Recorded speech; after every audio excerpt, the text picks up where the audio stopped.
2014년 러시아의 크림반도 강제 병합 이후 10년이 지난 현재 불침 항모로 불리던 크림반도는 더 이상 러시아의 안전한 성역이 아닌 현대전의 새로운 격전지로 변모했습니다. 블라디미르 푸틴 러시아 대통령은 지난 10년간 크림반도를 요새화하며 나토의 남부전선을 위협하는 핵심 군사기지로 구축해왔습니다. 특히 역사적 항구 도시인 세바스토폴은 40여 척의 군함과 잠수함, 칼리브르 순항 미사일을 탑재한 함정들이 배치된 러시아 흑해 함대의 심장부 역할을 수행해왔습니다. 북부의 잔코이는 핵심 철도 물류 허브로 2018년 완공된 120억 달러 규모의 케르치 대교는 크림반도와 러시아 본토를 물리적으로 연결하며 전략적 고립지였던 이곳을 러시아 군사기계의 연장선으로 탈바꿈시켰습니다. 이에 대해 서방의 군사 전문가들과 전직 관료들은 러시아의 압도적인 미사일 전력과 핵 위협을 근거로 크림반도 탈환은 사실상 불가능하다는 진단을 내놓기도 했습니다. 실제로 크림반도는 우크라이나 남부 전선을 지원하는 병참 기지이자 오데사와 키이우를 타격하는 미사일 발사대로 활용되며 러시아 남부 전쟁의 엔진 역할을 해왔습니다. 그러나 2022년 2월 전면전 개시 이후 상황은 급변하기 시작했습니다. 러시아의 군사적 오만은 현대 군사 역사상 가장 값비싼 계산착오로 이어졌습니다. 서방 분석가들이 지정학적 담론에 몰두할 때 우크라이나는 기존의 군사 교리에는 존재하지 않던 전혀 새로운 형태의 전력인 유령 함대를 구축하기 시작했습니다. 제트스키 부품과 기성 전자제품을 활용해 지하시설에서 제작된 해상드론 마구라 V5와 C-베이비는 해군력이 전무했던 우크라이나가 세계 최강 수준의 흑해 함대에 대항하는 핵심 무기가 되었습니다. 2022년 8월 4키 공군기지 폭발 사고를 시작으로 크림반도는 더 이상 난공불락의 요새가 아닌 우크라이나의 새로운 시험장이자 격전지로 재정이 되고 있습니다. 우크라이나의 비대칭 전력 운용은 흑해의 제해권을 행사하던 러시아 해군에 치명적인 타격을 입혔습니다. 2022년 4월 흑해 함대의 기함인 순양함 모스크바호가 우크라이나제 넵튠 지대함 미사일에 피격되어 침몰한 사건은 이번 해전의 결정적인 분기점이 되었습니다. 이는 포클랜드 전쟁 이후 전투 중 침몰한 최대 규모의 군함으로 기록되었으며 러시아 해군 지휘부에 막대한 심리적 충격을 안겼습니다. 이후 우크라이나는 해상 드론을 동원해 세바스토폴 항구와 크림반도 인근 해상을 체계적으로 공략했습니다.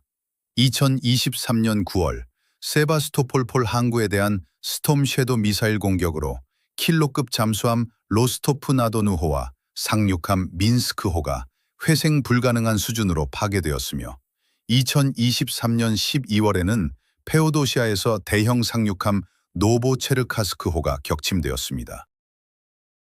특히 2024년 들어 우크라이나의 해상 드론 시베이비는 영상 촬영 장비를 탑재한 채 러시아의 상륙함 세자르 쿠니코프호를 격침하는 장면을 전 세계에 공개하며 무인 전력의 위력을 입증했습니다.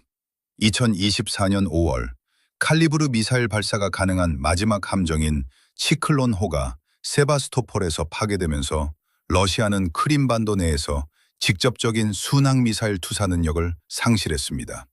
군사 데이터 분석에 따르면 2026년 초 기준 러시아 흑해 함대 전체 전력의 약 30%가 파괴되거나 심각한 손상을 입은 것으로 확인되었습니다. 이로 인해 러시아는 세바스토폴에 주둔하던 잔존 전력을 본토인 노보로시스크로 300km 이상 후퇴시키는 전략적 후퇴를 단행했습니다. 우크라이나 보안국 SBU-에 운용하는 시베이비 드론은 2025년과 고치며 더욱 진화했습니다. 우크라이나 보안국이 운용하는 시베이비 드론을 더욱 진화했습니다. 최신 드로편이 운용한 줄을 더 진화했습니다. 우크라이나 보안국에 운용하는 시베이비 드론을 더욱 진화했습니다. 우크라이나 보안국이 운용하는 최신 전력을 더욱 진화했습니다. 최신 불의 북의 2000 부던제로습니다. 우크라이나 보안국 세비비고이 운용하는 최신 전력을 거치며 더욱 진화했습니다. 최신 기종은 작전 반경 1,500km에 달하며 최대 2,000kg의 폭약을 탑재할 수 있고 공중 가미카제 드론 발사 및 기뢰 부설 기능까지 갖추었습니다.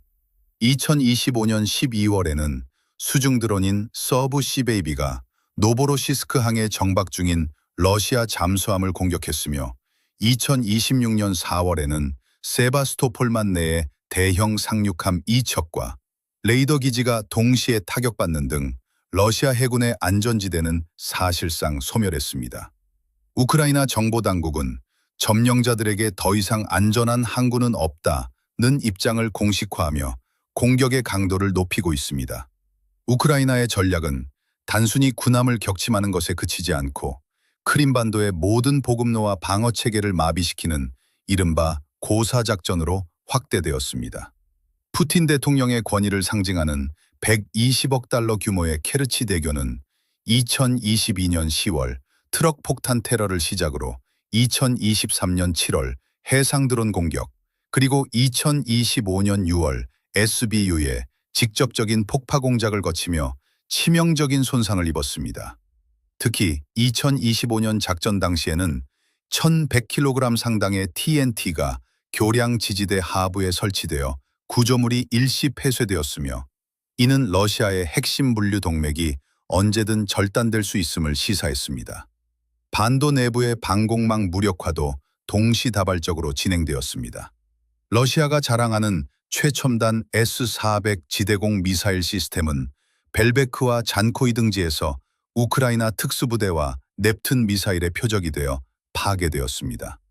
2024년 8월에는 타르칸쿠트 고지에서 우크라이나 특수부대가 기습 상륙 작전을 수행하며 크림반도 본토에 발을 내디뎠고 2026년 3월에는 S-400 지원 장비들이 복합 공격으로 완파되었습니다.